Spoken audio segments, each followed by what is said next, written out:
If you said to me 15 years ago, hey, do you want a line of frozen pizza? I'd be like, you fucking sell out. You fucking. And now I have the complete opposite perspective. I'm like, frozen pizza is garbage. We're problem solving to make a clean product that tastes delicious, that the ingredients are sourced from the right people. And how can we take that and put that forth to the masses? How can we fight the shitty pizza? How can we fight the veggie sticks? And so all of that growth is through a mentality of doing it our way and doing a way that is in line with our core values. That shit gets me tingly. You just heard from Thomas McNaughton of Flower Water Hospitality Group, and this is On the Pass. I'm your host, Gabriel Ornelas. Each episode, we serve up inspiring conversations with dynamic figures across food, beverage, and hospitality.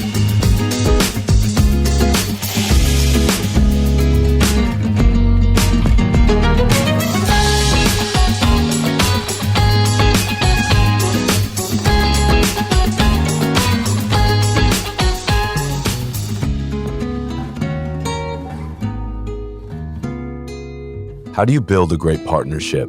And how does that partnership foster a strong company culture? One that extends beyond your guests to include your entire team.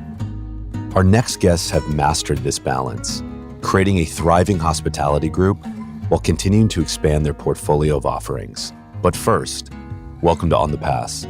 I'm Gabriel Ornelas, founder and host, and I'm so glad you're here. Before we dive into this conversation, I want to take a moment to send my heartfelt love and support to my Los Angeles community. As an Angelino, 2025 has been incredibly difficult. Watching friends, colleagues, and neighbors lose their homes, businesses, and livelihoods due to the devastating fires has been heartbreaking. There were moments when my team and I felt paralyzed, asking ourselves, what can we do? How can we best support? We're currently working with several organizations to develop a program to aid in recovery efforts. In the meantime, I want to acknowledge and commend the incredible work of first responders and the many industry colleagues in supporting our community. I hope this moment brings us closer as a city and reminds us that despite LA's vastness, we are one community. If there's any way my team and I can help, please don't hesitate to reach out. You'll find links in our website and social channels in the show notes below. Let's stay connected. Now on to our next guests, Thomas McNaughton and Ryan Pollnow, partners and co-executive chefs of Flower Water Hospitality Group, one of San Francisco's most celebrated restaurant groups. With the support of their incredible team, they helm Flower Water Pasta Shop and Penny Roma in the Mission District, as well as Flower Water Pizzeria and Flower Water Foods. In this episode, Thomas and Ryan take us behind the scenes of their partnership, sharing insights on the power of a culture-driven organization and how they make every decision through the lens of sustainability and regenerative practices. As a special treat, they're offering On the Pass listeners 15% off Flower Water Foods organic dried pasta with promo code ONTHEPASS. That's promo code ONTHEPASS. One use per customer. Trust me, their regeneratively sourced organic pasta is something special. You don't want to miss out.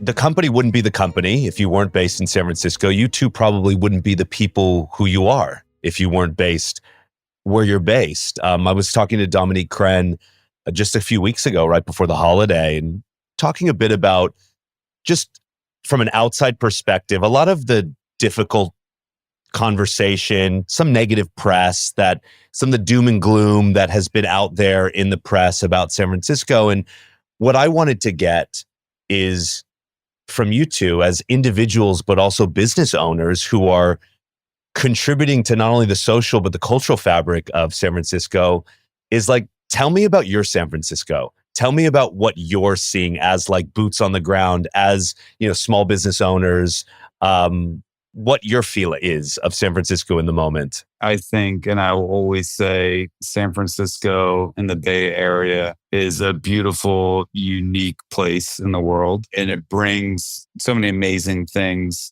to the forefront. And not only just the culinary landscape, but it is this amazing melting pot of people, of individuals and cultures that come together. I've never visited another place in the world that felt like San Francisco. Ryan grew up close to it, but not in San Francisco proper, myself as well. And I think when we both moved there, we found our homes. Mm-hmm. And maybe one day we'll be able to afford an actual home in San Francisco. But we're trying. That's what you're striving for. Yeah. Goals. Yeah. But I couldn't imagine doing business anywhere else. Mm. And so any metropolitan area has issues. Right. And there can be issues that outside of owning and operating a business itself, which is difficult in any city. But not a lot of people talk about the pros, of like, look at our staff, of we're pushing close to 300 employees. The talent that exists within the talent pool of the Bay Area is never really talked about. I mean, and then that culture certainly plays a role in food programs. I mean, we're immensely fortunate to have access to some of the most amazing farms in the world, the most amazing produce, and people that are land stewards that want to not only create an amazing product, but the passion that goes into how it relates to society as a whole is just, it's insane. Yeah, I think as a chef, that's what first draws you to San Francisco and the Bay Area is that connection to agriculture. And, doing farmers market runs starts as a way to equip your restaurant with the best products.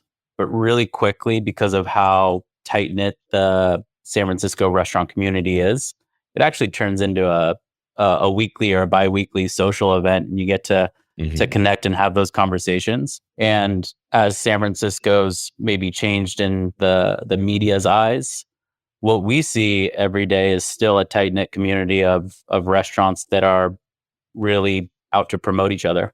And there's very little competitive feeling in the restaurant scene of San Francisco. We're all in this together. I love that. I love hearing that. I had a really good conversation with John and Ryan from Cato in Los Angeles, and we talked a little bit about the difference between the hospitality culture and the camaraderie of New York, whereas everybody is competing, but like New York is such a hard struggle that it's like, everyone's kind of, I forget, I had a friend who say like, we're all eating shit every day, so we might as well just like support each other. And, so it's great to hear that San Francisco has that as well, like this camaraderie and this let's support each other. And I think going back to what you said, Thomas, like I think talent is talked about a lot in the Bay Area, but from a tech perspective, not necessarily from a hospitality perspective at all. It's pretty incredible to hear you guys talk a little bit about just, why you're there and the team that you have and what continues to make this special. It's like Dominique was saying to me, she's like, everything about the creativity, the beauty, the access to nature, why I fell in love with it, it's still there.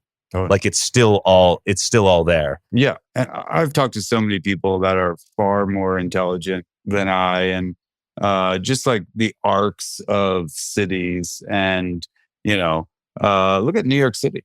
If you move there in the late 80s, it was such a radically different place than it is today. And not to say that San Francisco is anywhere close to what New York was in the 80s. San Francisco will bounce back. The pandemic is something that we really try to leave behind, but it feels like every podcast that we do, we're talking about it. And I think one of the facets that came from that, the restaurant industry as a whole is, as far as like numbers and the restaurant model, I think became quite broken over time.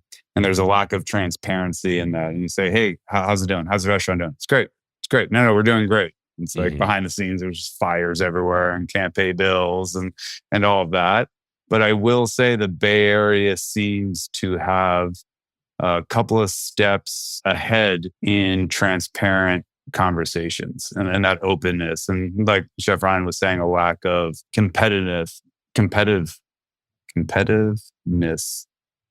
that Yeah, I that's did the it, one. guys. I did it, guys. Competitiveness. Yeah, competitiveness that I think is quite unique. Now, I think that the pandemic really was this magnifying glass and really showed the flaws in the restaurant industry to a certain degree. And the recovery out of that is seeking more transparency and how to create models that work.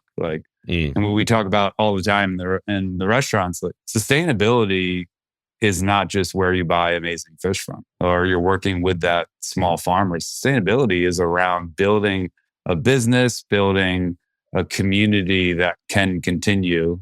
And that takes evolution. I'll add, I think some of that doom narrative surrounded how slow downtown took to bounce back compared to other major cities. And not to say there's not great restaurants in downtown San Francisco, but the neighborhoods that we've operated in for the last 15 years and the one we just moved into, the Mission and North Beach, creativity is still thriving and community still thrives in these other parts of San Francisco. But media doesn't want to cover that. They want to focus on the negative. And so of course. It just amplified this feeling that an outsider might have towards San Francisco. But when you're in it and you walk the 2 blocks between our 2 restaurants in the Mission, or a year and a half ago when we entered North Beach with the Pizzeria concept, North Beach is a thriving neighborhood. Even throughout the pandemic, it was almost unscathed and brought the neighborhood closer together. So focusing on a small geographic part of San Francisco really skewed people's perspective. And, I feel it more than ever. And maybe it is that commiserating nature of restaurants and bars in our hospitality industry, but we're all in this and pulling each other up. I love that. I want to get back to what you were saying a little bit, Thomas, talking a little bit more about your vision, because we talked about this months ago about sustainability. And I want you to expand upon that, sustainability for your staff, human beings, the company as a whole. I think, Diana and I were having a conversation the other day, and she said there really is a we mentality.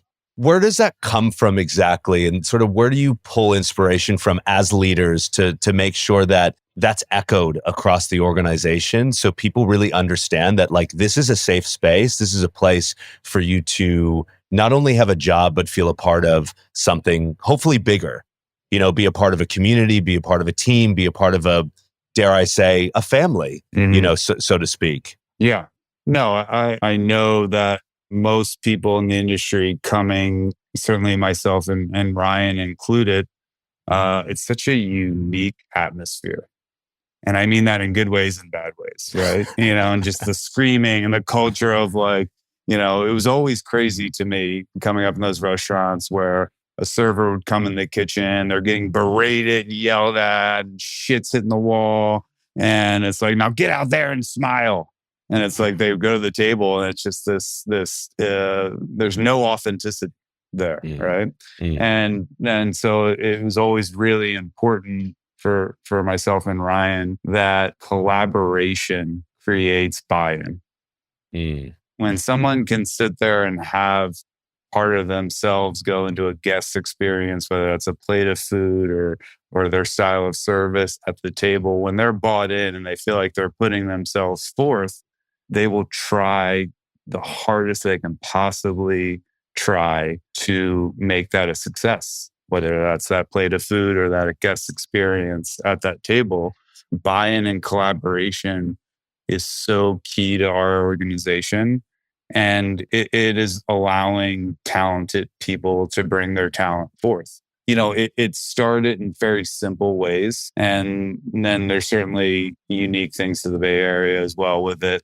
Flower and Water, when we opened, we said we don't want our servers to have a uniform, because we want them to feel as comfortable as they can in showing up as themselves. And so whether that's a certain style and having no idea that it would have such an impact on our staff. We hear all the time, still 15 years later, of being like, it's so amazing to be able to show up as myself.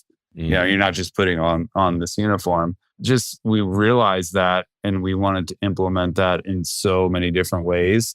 I think pretty much at its core, it's around collaboration and the buy-in that comes with.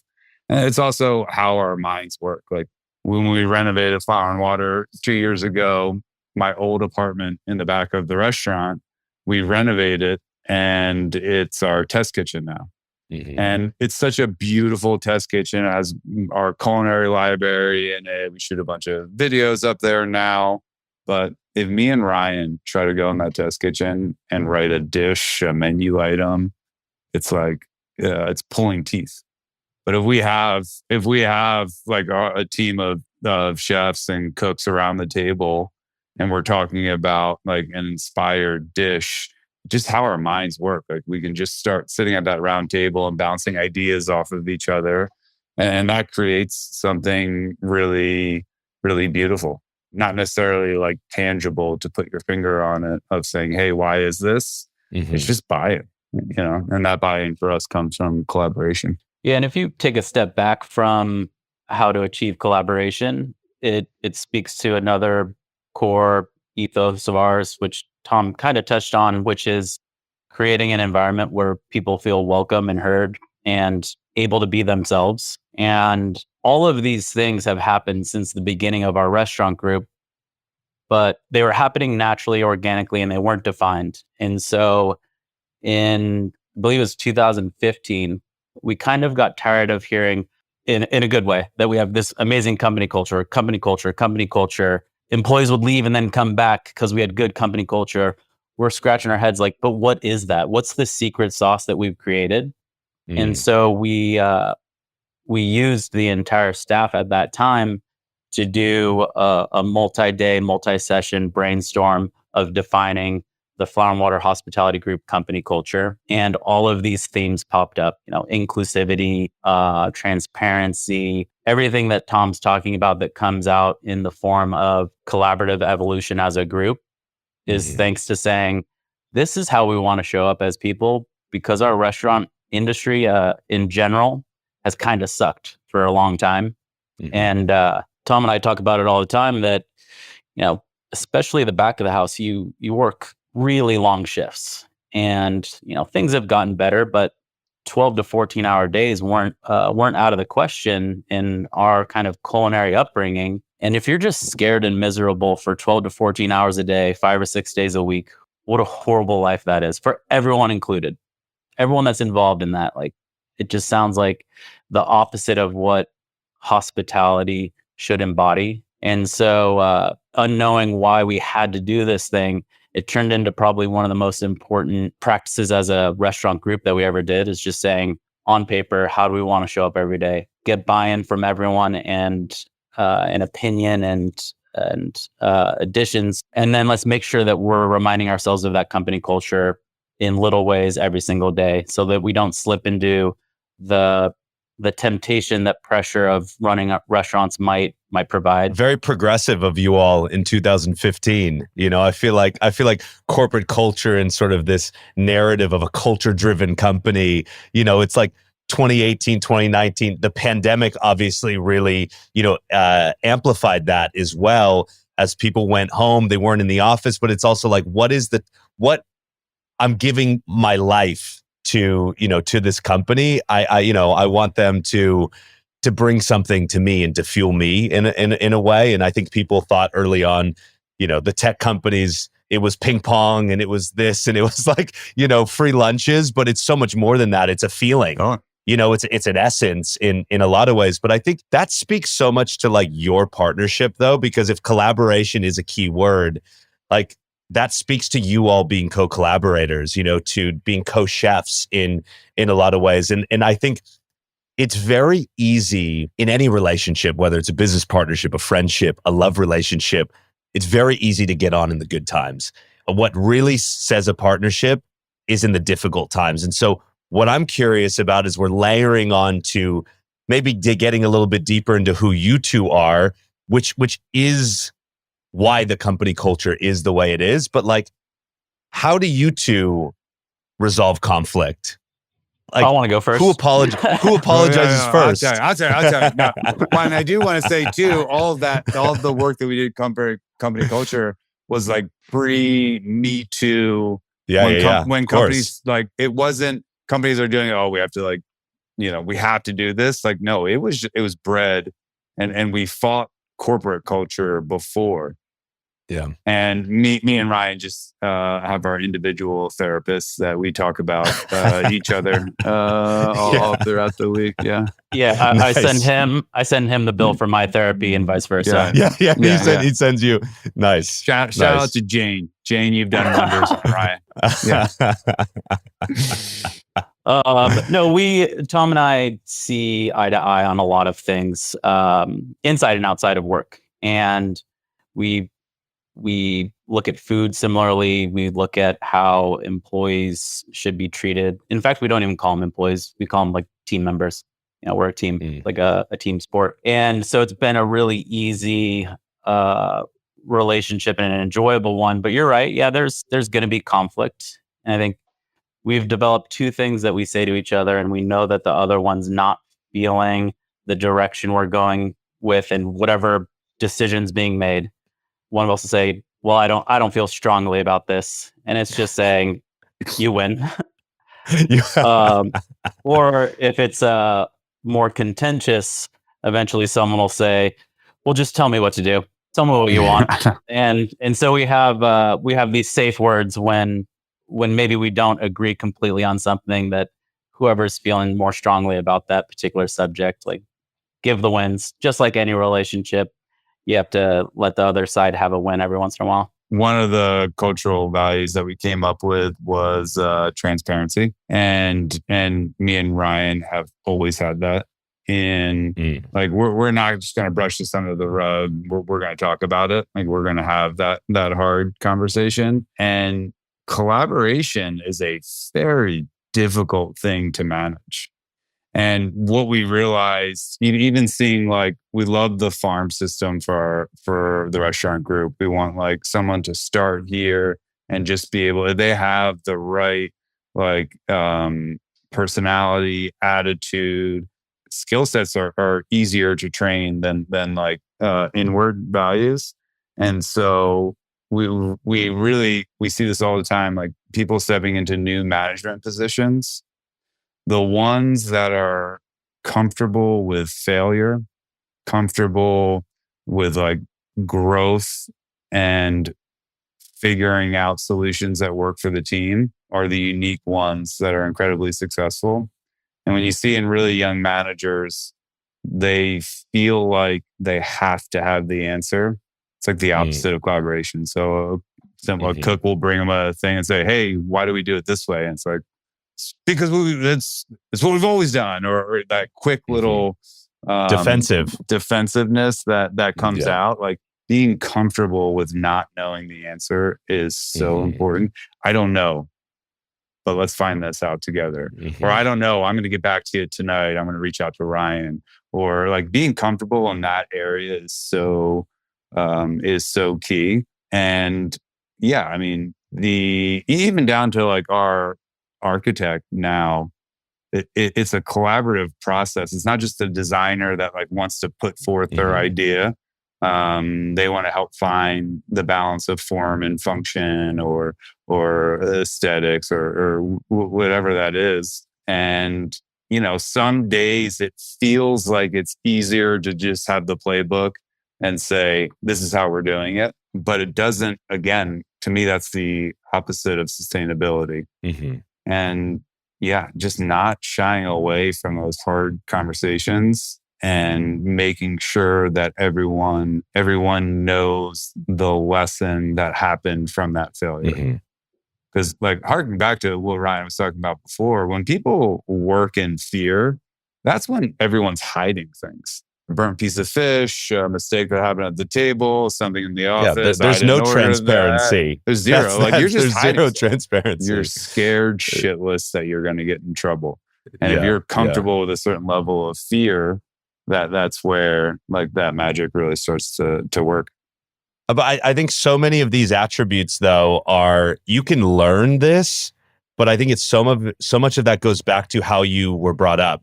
I think it's your early experiences, and so it's like, you can't help a team member who's gone through a tough time but are they open to learning?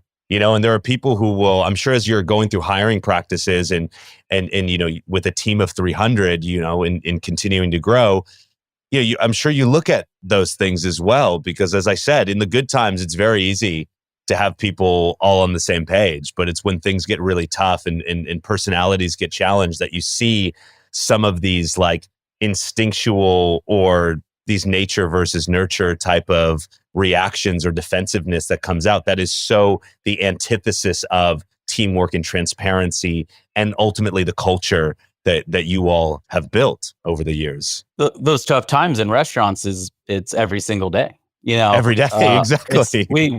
Our industry is so unique in that every day is a deadline, and there's so many variables and unknowns going into a lunch service or a dinner service that's going to add pressure. And I think that is part of the addiction we have to restaurants in the hospitality industry. Is when it goes right, you get that shot of dopamine and you feel good because you met your deadlines. And it's not like other industries that you work on a project for weeks, months, or even years. You look at like how long it takes to produce a movie or something. Like there's a massive payoff at the end when you've released that film. Restaurants get the joys and the struggles of that constant deadline every single day. It's a great point. I want to transition because I think also part of maybe what has influenced you both as leaders, as creatives is, I know you both, like travel has had a tremendous impact on you, both from a creative culinary sense, but as individuals as well, in your personal growth, overall development. As the company expands, it's expanding into a more corporate structure with more people and places ultimately to manage. How do you make time for moments of inspiration? It's like in maybe those early years, you were able to go back to Italy, you were able to go on these incredible trips, but like, where are those moments of like inspiration and magic? I think inspiration and magic don't have to come with a plane ticket. I think it's sure easier in more densely populated big city areas like San Francisco or LA. But no matter where you are, you can, as long as you're looking for it, you can find inspiration. And for us, the eyes open while enjoying food can bring inspiration, whether it's takeout on a lazy evening off or dinner party at a friend's, just thinking about what connects everything. And yeah, of course, travel is one of the biggest contributors to building up that repertoire of what your culinary playbook has, and then bringing that out in different outlets through the restaurants. But just being eyes wide open of flavors and experiences, and not falling into routine is important. The other side of collaboration, the selfish side for Tom and I, is when we include all of our team members in menu development, we're now pulling from their bank of food memories and their experiences. And so I think the most enjoyable part of restaurant kitchens is when two cooks are set up next to each other doing their prep tasks, and they're just having a conversation about food. And unknowingly, they're feeding each other's mental repertoire, their memories to pull from. And so, yeah, conversation and having eyes wide open, no matter what this scenario is important. Yeah, I definitely think that you can't talk about food without talking about culture and people and place. And it's so amazing to go visit. Myself and Ryan have always had the mentality that, that test kitchen is wrapped in our culinary library. All those books we were obsessed with, and pre-internet and Instagram and having exposure. And we have always said we need to understand the history and the base of something, but what's our way? And that's really trickled throughout the company outside of food. And so as we grow, it's like, well, how do we do this our way? Okay. So, down to simple things like having, we're weeks away, hopefully, knock on wood, of being a B Corp certified company. Congratulations. In order to do that, we have a board of directors that we're responsible for. And that sounds really big and corporate-y. And we're like, no, how do we want to do this our way? Like we're not just going into a board meeting and like in this typical setting. How do we show up? How do we go through this process the way that we want to do it? Just like we would say, okay, this Milanese style food is done this while we're in the Bay Area, we're in California. How do we take inspiration from that dish and put it on a plate? And how do we do it our way? I think that kind of trickles all throughout the company. Tom, I'm glad you brought up the internet and Instagram and not talking shit about social media. I'm addicted to it just like everyone else. But I do think it has hurt our industry. How do you look at social media with that Wi-Fi you got going on there? Exactly. Fucking you can get on Instagram right now. I mean, everything's loading. Yeah, Tom. Yeah, everything's just always loading. That's why he's addicted. He's like, wait, it's coming. Yeah, it's coming right now. I'm still on dial-up in the background. Yeah, he's still on dial-up. No, I mean, I have to imagine this spirit of collaboration that we're talking about, which, seems to be like obviously a theme, is keeps you both really forever students of your craft, which I personally believe is like very important as a creative and as an entrepreneur. And I have to imagine it keeps you challenging your current sort of culinary methods and offerings. And obviously, like you said, Ryan, opens you up to like, let's see, what does the team think about this? What are they going to bring into this? What kind of influences do they bring in? Yeah, one of the most important things we have to do on a daily basis in a positive way, in a productive way, is ask why. Why are we doing this? Doesn't matter what it is. Like, also, we've always, in asking why do we do this, the restaurant industry, just like any other industry, is very small. Like the more that you pick your head up and you really see, like it's quite small. And at times it can be quite narrow-minded or have some pretty heavy blinders on. And we've always sought inspiration, certainly for our company, outside of the restaurant industry. And like understanding how different industries work and like, just trying to remove those blinders, and a good starting point to remove those blinders is just to ask why. Yeah, I love that. I want to transition because I was listening to it was you, Thomas. I was listening to you, and I heard you say that. Fucking, I'm sorry, dude. Yeah. Can't get those hours back. Fucking terrible. I can't. Time's the only thing we can't create more of. Yeah. But you said we're 100% in on regenerative agriculture. Yeah. Okay, what does that mean exactly? And how does that show up across the company culture we're talking about, sourcing, the restaurants, CPG, and ultimately like the community building efforts that you all do? Yeah, I mean, we started to talk about it, but sustainability means it can continue, and the easiest example that we can talk about with food systems in America is the soil. We plant a product, we strip that soil of nutrients. And those nutrients have to go back into that soil to continue to grow delicious food. That's a crazy oversimplified explanation of it. And, to look at individuals and look at food systems in a holistic approach to make it the best it can possibly be. And there's such a removal of where our food comes from and how it's grown that is so important for longevity. This sounds fucking crazy. We used to get live birds in the restaurant. Because like our whole point at the very beginning was like, we're going to attract the best cooks we possibly can because we all want to learn. So you're going to come to the restaurant, like, we'll learn together.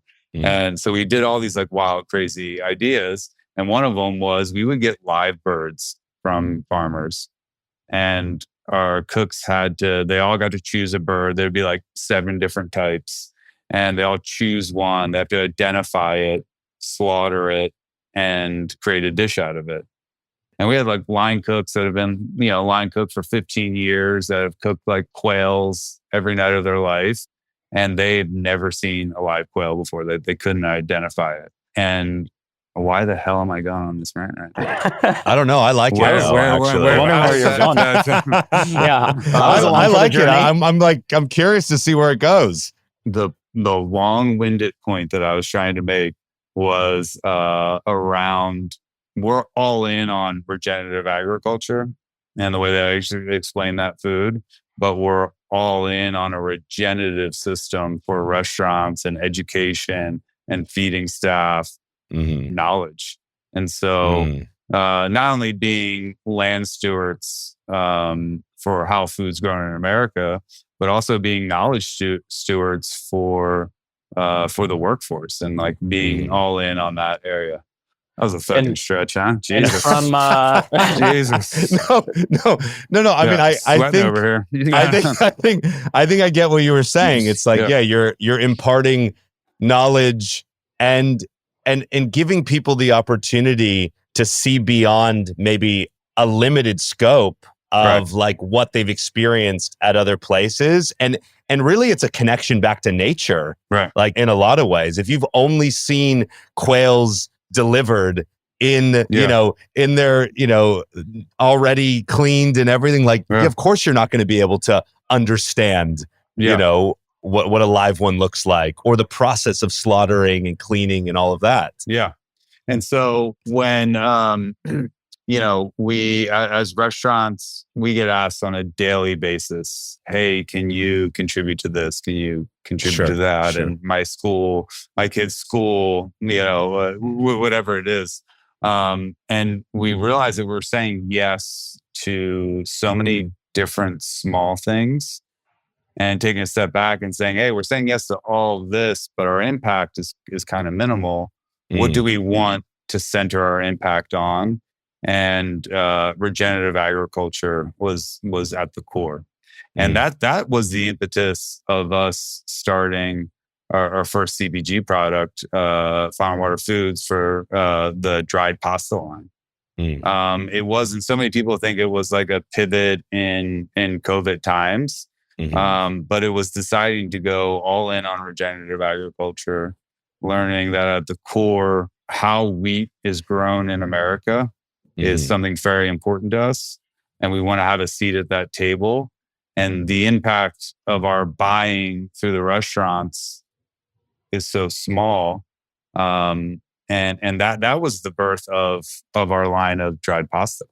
It is breaking into it. And the way we've achieved what I would consider step one of this all in on regenerative agriculture and being stewards to Mother Earth and all of that was a partnership that started about a decade ago with Zero Foodprint. And Zero Foodprint is a nonprofit that helps farms convert to regenerative practices. As chefs, you think you're doing the right thing in the beginning because you're cooking seasonally, and then you learn that organic's important, and so you're cooking seasonal organic, and then you learn that local's important, and you're cooking local, seasonal, organic food. It wasn't until Anthony Minth really laid out, the founder of Zero Foodprint, it wasn't until he laid out the practices that farms could do to help sequester carbon and reverse climate change were known to us that we really had this aha moment. And so 1% of sales for all of our restaurants and the CPG products are all donated to Zero Foodprint so that they can help convert more farms and more ag land to regenerative practices.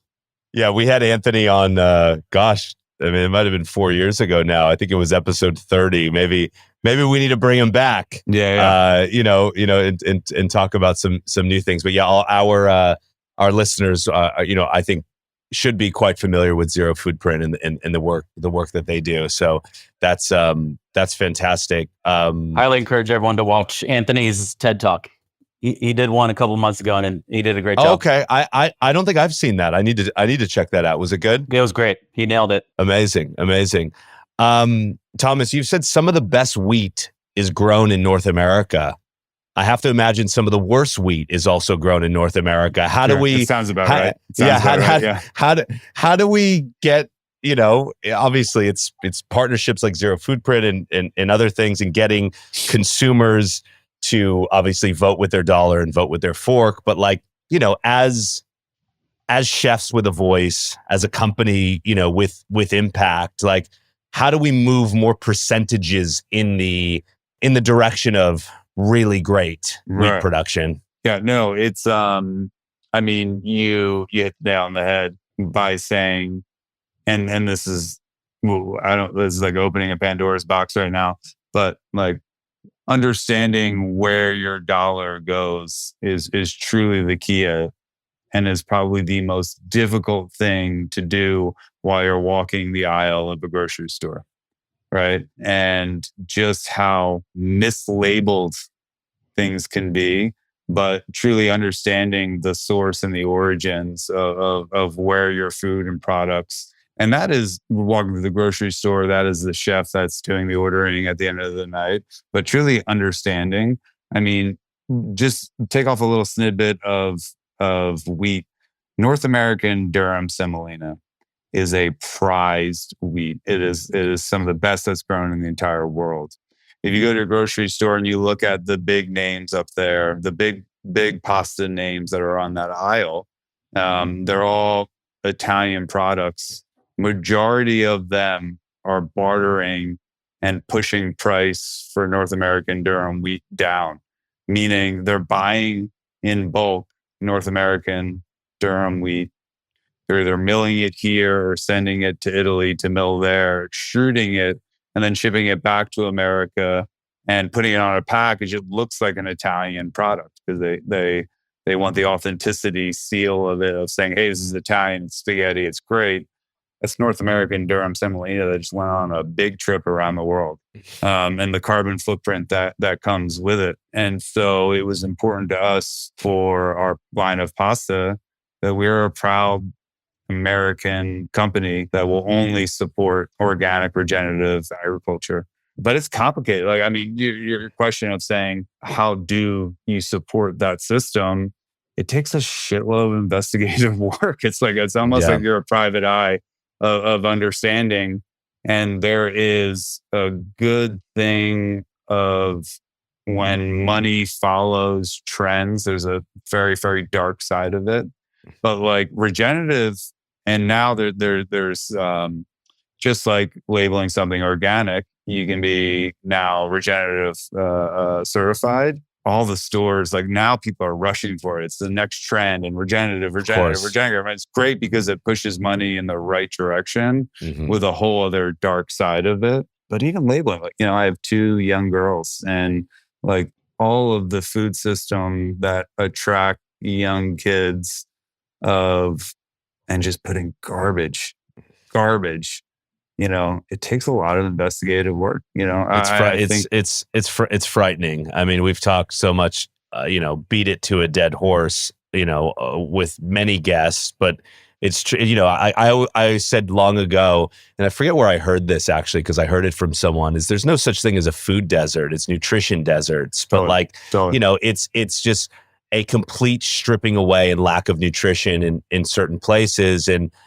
you go to certain parts of our country, and we're obviously importing so much of this fast food and fast casual culture to other parts of the world, and just seeing people's waist just absolutely expand in obesity and in diabetes. And it's an education issue. It's a social issue. It's a political issue. It's so complicated. It's so difficult. And that's why it's really like, it's communities. It's like the old way of how we used to impart knowledge in small groups. Like, we kind of, yes, there's great TED Talks that will, get some people to transition over and really start rethinking and put an audit on their life. But like, it's in the work that you all are doing. It's in the work that we try to do. It's in the work that other great, of our contemporaries and chefs and scholars that are trying to do, and trying to get people to, I think it's just like, care more about themselves and their communities, and not be disconnected from nature and disconnected from ourselves, because I think that's ultimately what this new lifestyle in the last 100 years, has created for us. And it's been about convenience, and it's been more about an injection of, caffeine into the workforce so that you can work and get things done, as opposed to like living a meaningful, valuable life. Yeah. I really think that if you go back to like post-war, like convenience started post-World War II. And the idea was this such an amazing thing of bringing more food to the masses. So how can we mass produce this food? How can we have an assembly line to move product through? And then, so convenience was this amazing thing that has now gone and just gone down such a different rabbit hole. But part of the problem today is around communication. And in a time where you have so much information coming to you at such a speed and so much misinformation, and like it's even complicated. I like go on Instagram and all the reels, and like one person's like, oatmeal is the worst way to possibly start your day. And then 2 reels later, it's like, oatmeal is the best, it's pre and probiotic, mix it with this. And it's like, is oatmeal good or is oatmeal bad? Like, and there's just so much information that comes. I still don't know. I still don't know. I'm pro oatmeal. I know. I love oatmeal as well. But you're right. Yeah. It's just, we're inundated with information. And two, I mean, like, we've all heard the same little like sound bites, but one of the easiest ways is to like ultra processed food. Like if you cannot say 2 or 3 of the ingredients out loud because you don't know how to pronounce it, but there's so much money behind like branding and marketing, and like my girls will come home with like veggie sticks and they're like, see, we're eating veggies. And it's like, you're just eating emulsified seed oils that have like a spinach powder in it. It's not, so it's a really, really complicated. I think that if anything, it's going back to the source. I mean, look at vitamins these days. It's the same fucking thing. You have everything all like these labeled. You truly don't even know the source of what's going into that, and like something that's labeled a B complex that's like not even bioavailable to your body, and like it's a lot. Yeah, there's a lot there. I don't know if we're going to cover all of it on this on this podcast, but 2 more rants. Give me 2 more rants. Yeah, exactly. What most excites you guys about 2025 and how you're growing and expanding and ultimately layering on to what we talked about earlier with the corporate culture and sort of that being the North Star? How do you grow and expand with integrity? Yeah, I think for, Flower and Water, the OG, what we call it, the first restaurant in the group. Well, last year we celebrated a 15-year anniversary, which is a lifetime in restaurants. And I'm excited that the conversations we're having now surrounding Flower and Water is, what do we want to do for the next 15? And it's almost like a starting point, even though it's well established. And so the continued evolution of Flower and Water certainly excites me. And then our pizzeria concept will be opening up location 2 this spring. Location 3, we're moments away from signing a lease, so we can't talk about it yet, but that's going to happen at the end of this year too. And so seeing this multi-unit model that we designed on paper and in planning years ago finally coming to fruition is extremely exciting.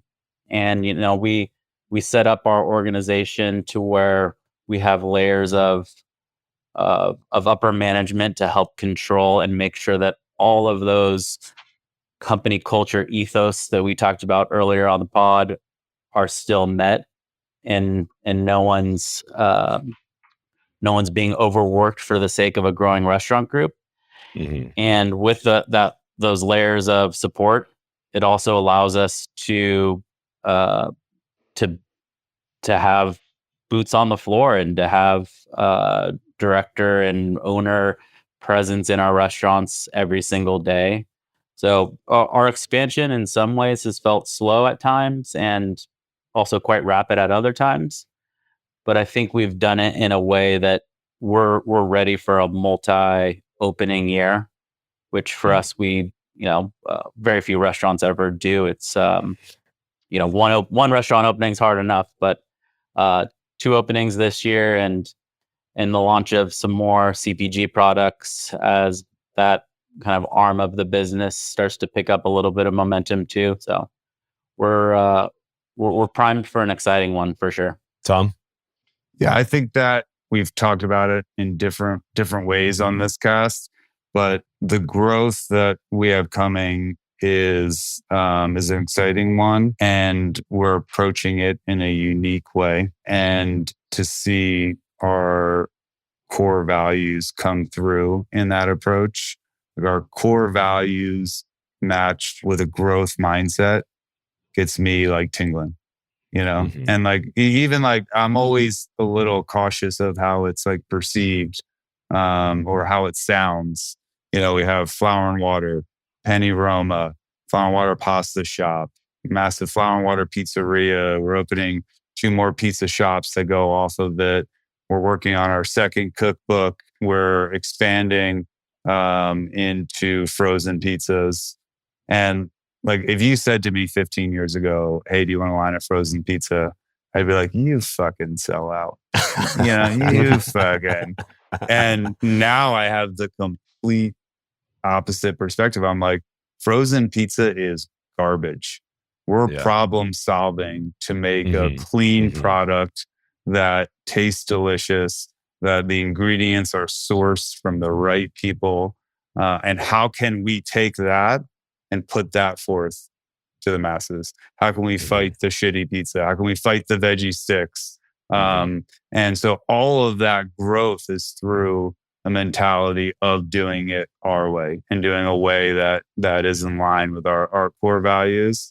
That shit gets me tingly, Love that. I love that. It's very, very exciting. A lot of growth this year. I'm happy for you all and congrats. And you obviously have an incredible team behind you as well, because it takes a village, as we know. So, kudos not just to you two, but your team as well, because that's incredible.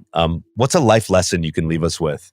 Life lesson is there's no need to rush anything, and taking your time and doing things right, I think, is a lesson we've learned through our restaurant group, but it translates to every part of my life. And the old saying of slow is steady, steady is fast is so true in many ways. I love that. The only thing I'll challenge with you on that is just get off of dial up. We need to get you like don't you don't need to slow down with that. It's okay to go a little bit. It's okay. It's okay. A little bit fast. Yeah. We're gonna have to release video of this podcast so everyone knows what we're talking about. We're absolutely going to. I'm using the first Wi-Fi router ever created. So. I'm sorry, Brian, you broke up. Can you say that again? Life lesson. I think one of it's important to me, and I think it maybe contradicts a little bit of the restaurant industry. But don't let perfection get in the way of greatness. And it's a little counterintuitive and like has to be perfect. Don't let perfection get in your way. And in that, you cannot take care of others if you're not taking care of yourself. And again, I think it's a little away from the restaurant industry as a norm. And like I said, through me and Ryan's massive amount of therapy, we've really learned that, of really showing up as our best selves, to get the best out of individuals, Yeah. So, yeah. Well, you're very lucky to have therapists on retainer monthly retainers. Shout out Jane. Yeah. No, I think that's great. Super valuable. Yeah, like could be the antithesis of what a lot of people feel the service industry is about. But there are so many ways for us to take care of ourselves, and sometimes that's just slowing down in the morning and having a cup of coffee or something going for a walk or something like that. But love that. Excited that we got to do this. Happy for you guys. Happy for your team. And let's make 2025 a good one. Gabriel, so stoked to do it. And let us know if you make it to the Bay Area so we can cook here and show you around. Absolutely. Would love that.